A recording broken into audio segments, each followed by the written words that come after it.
Dan and Amy. And Amy, as you know, this issue of property taxes is my reason for living at present. So I was drawn to this op-ed that appeared in Chicago in Cranes, which is the business journal for people who hate business in Chicago, people who hate entrepreneurial capitalism. It's amazing.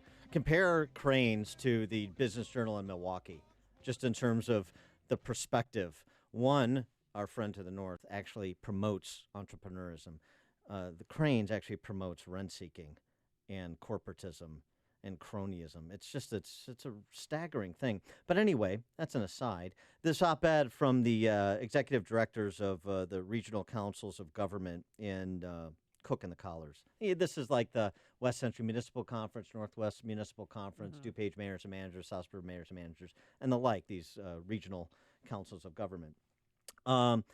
The argument they make on behalf of some 150 suburban villages and cities is a property tax freeze, as proposed by Governor Rauner and others, is a very bad idea for Illinois municipalities. And the thing I didn't like, we talked about before, is I want a list of the mayors that support this contention. Right. You asked them to bring it on last week. Well, I don't want them to hide behind the executive directors of these regional councils of government. Let's get every mayor on the record so the residents of those communities know.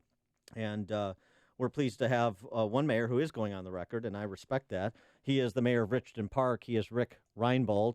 Mayor Reinbold, thanks so much for joining us. Appreciate that. You're welcome, Dan. Thanks for the opportunity. So, Amy. Hi. So make the case why a property tax freeze is a bad idea.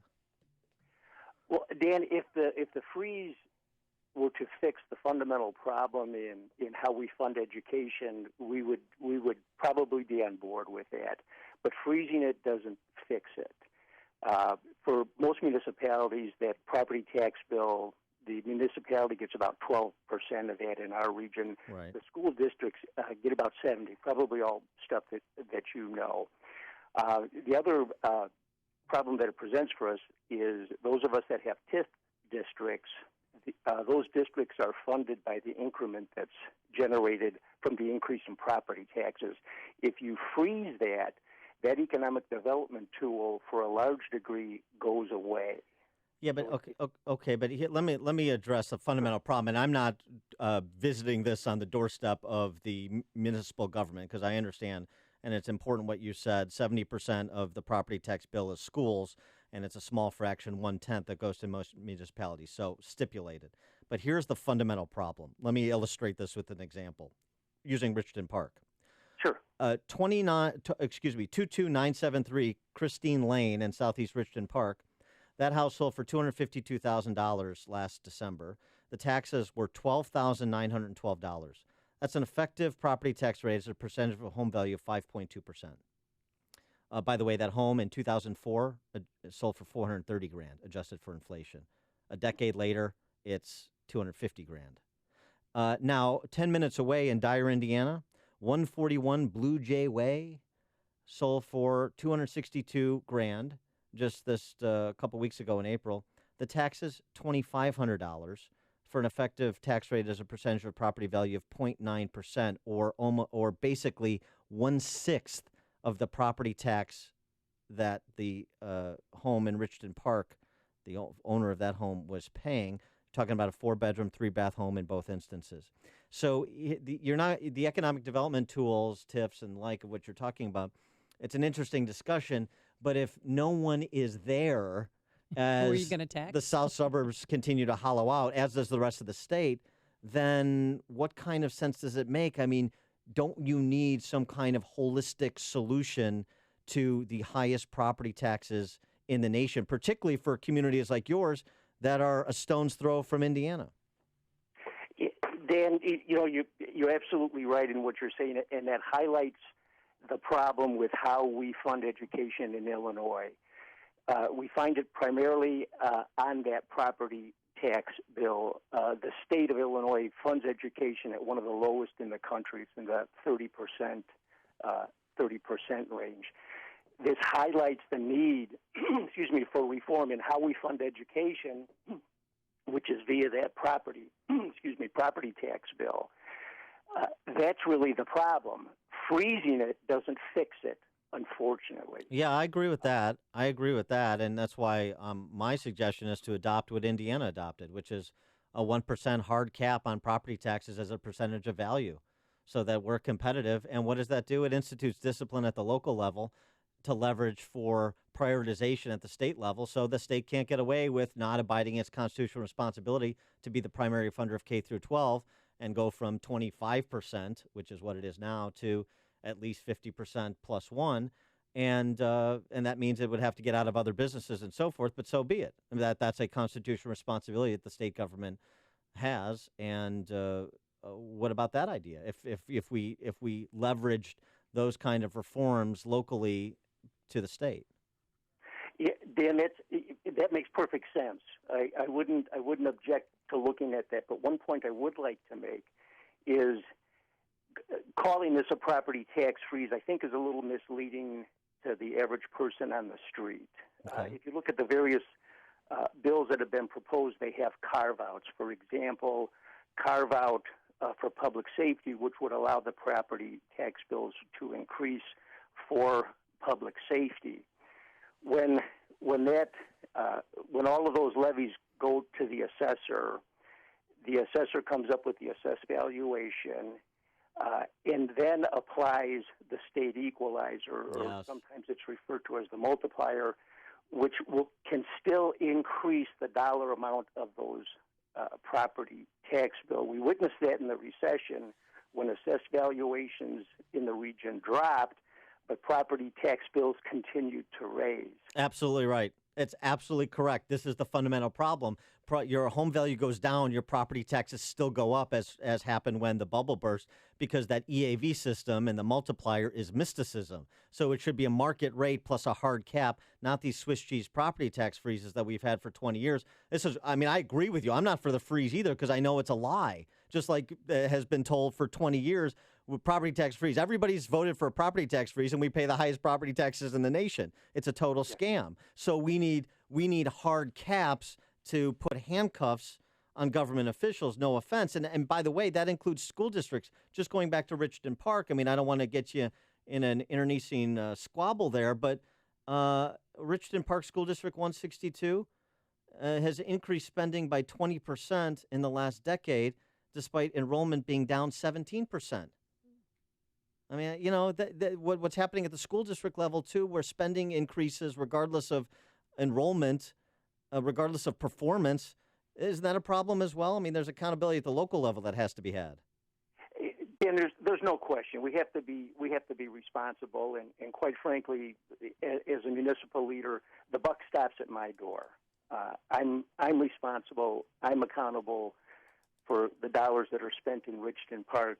When we look at 12% of that property tax bill, quite frankly, I believe that the community really gets a value for that in terms of police protection, fire protection, on and on and on. So I think we do a good job, and I can speak to what we do in Richton Park. I believe we are very fiscally responsible, and we really do our best to stretch those dollars to pursue grant opportunities, to do things that need to be done in Richton Park, whether it be streets, infrastructure, that type of thing. Well, don't you have a number of manufacturers and companies that are based in Richton Park? And I see you advertising all the time. Move your company to Richton Park. Oh, that's Bedford Park. Bedford Park. Oh, I'm sorry. Yes. The stepson. One of the the parks. stepson. Yes. But do you have any?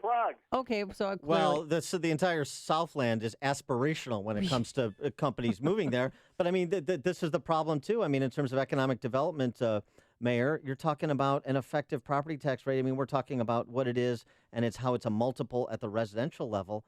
The commercial is a multiple of even that. What company is going to move to South Suburban Cook County when they're paying, effectively 9 to 11% of their commercial property value in property taxes?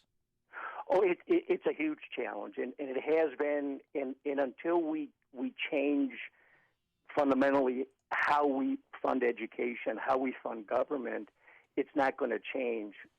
We're in far southern Cook County, and we're competing with Will County and Indiana. It is, when we put everything on the table, exactly, and Indiana, everything that we put on the table for incentives we still have a difficult time competing with Will County.